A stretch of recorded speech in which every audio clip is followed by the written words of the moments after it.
Kelly the Roman Warrior, Part 2. The Plauges of Gaul.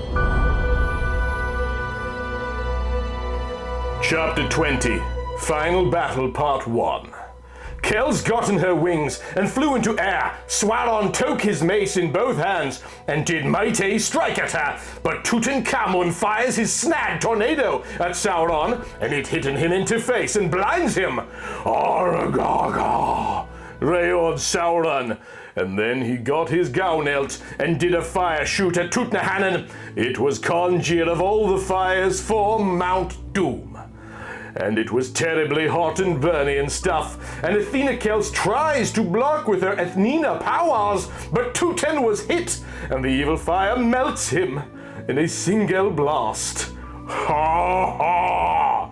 Laufed Sauron, you will be next. And he starts to channel power of Forest of Mondor onto his mace and swings, but just then Boudica shoots an arrow at him and it knocked him off balance, and then Kells flew into him for a final blow, and she puts the sword in through his helmet. The Athena sword slipped through the helmet like butter, and then the heard scream of Sauron, no! And then he shrivels up like the Witch King in Lord of Rings Part 3, and then he died.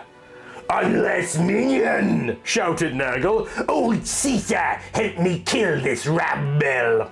Orc, muttered old Caesar, and he got out his magic Zeus sword and got the Zeus voice. Kelly, why are you fig-hitting me? We can make Roman the strongest.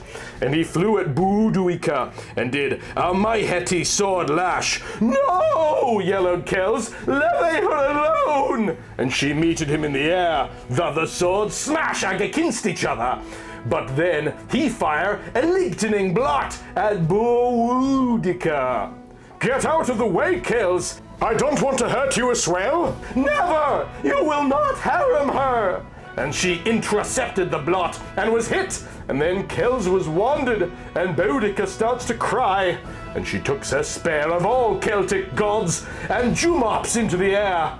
If I don't make it, Kells, I must say that I loved you. And she slashed the legs of Zeus Caesar, and he shouted in pain. Then Kelly realized that she also loved Boudica. Stop this, both of you! I don't want to see either of you die! I love you both! And then Caesar thought, and then he lowered his sword and said, if you truly love her, I will not harm her.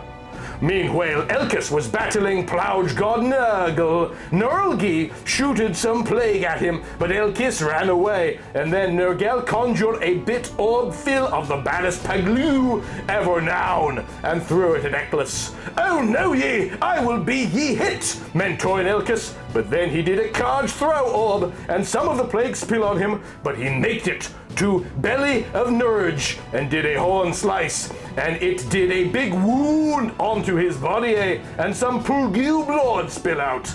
Then Nurgle shouted at Cessar, help me, you old fool, they are winning, kill the Celtic. Then Zeus Caesar thinks again, and he got Zeus Avenger wings and shouted, never! The sea ends now, you will be the one who is killed.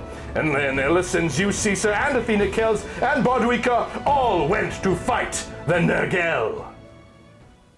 Chapter 21. Final Battle, Part 2. So it was the finful battle against the bad Nurgle, and just as thou was getting ready to fight, in through he door there came Kraken, oh no! But Kraken was badly wounded, and he shouted, I am here, O master. Where is the Plagueie army? Replied Nurgle. Oh no, armory was died by the Inturiders. Why must all my minions be so useless? Screamed Nurgle. Hurry up and fig to this enemy, the Caesar hard betray us. And so Kraken equipped his weapons and went into Figty. Ilkes and Boudica battle Kraken, and Calacan swung his mace at Eccles, but Ilkes blocked with his horns. He was weak from the plague orb though, oh no. Then Boudica did an arrow shot into face of Kraken, and he was hit, and he roared with pain, and swung every weapon at them in a frenzied attack. Some of weapons hit the ceiling, and it starts to collapse in. Some of rocks hit the Kraken and hurt him, and more rocks was falling down, and then Anithakels and Zuisiseor was going vis the Nurgle, and Nurgle got a mighty plague breath, but Kells a light beam to absorb it, and Sisa threw a lightening blot at him, and he was hit. But then bad Nurgle did a massive plague slash with horrid diseased claws onto the Caesar, and he was knocked out of air onto the floor, and he lost the Zeus wings, and his voice necked back to normal. Then Kells cried, "No farther!" And then her father Whip said, "I see I was wrong. Finish this war for me and your mother, Kells. Make friends with the Gauls and the Bersian, and don't let any more innocent people die." And then he died.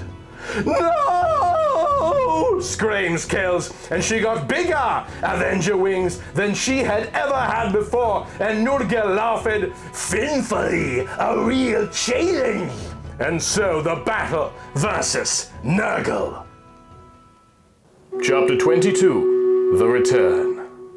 Nurgle drew a gargantuan plague-covered sword with a lot spikes and skull and stuff on it from his belt, and then him and Kells did a sword figty. Meanwhile, Kraken had died of his wounds, but Boudica and Ilkes were doting fallen rocks. "We must help Kells," said Boudica. "There is not ye much we can do," relied Ilkes. "This is her ye battle now." But they kept trying to get to Kelly for jelping her. Then Kells was blocking Nurgle attacks, and Nurgle laughed one last time. "Ha ha! This has been fun, but I am tired of playing. Now I will end you."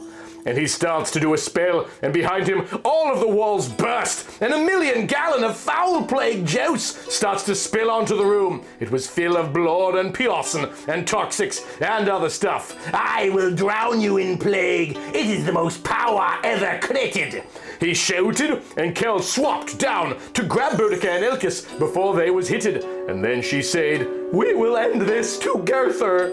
And Boudica nods. And then Kelly flew up to Nurgle's face. "No, now we will end you!" they both shouted, and Kells stabbed her sword into face, and Boudica stabbed Kelt's spear as well, and the both went through the face. "No!" And the Nurgle fell down, dead. But the room was still a-filing with plague, and so Kells quietly flew out. "We can't die now, not after all this!"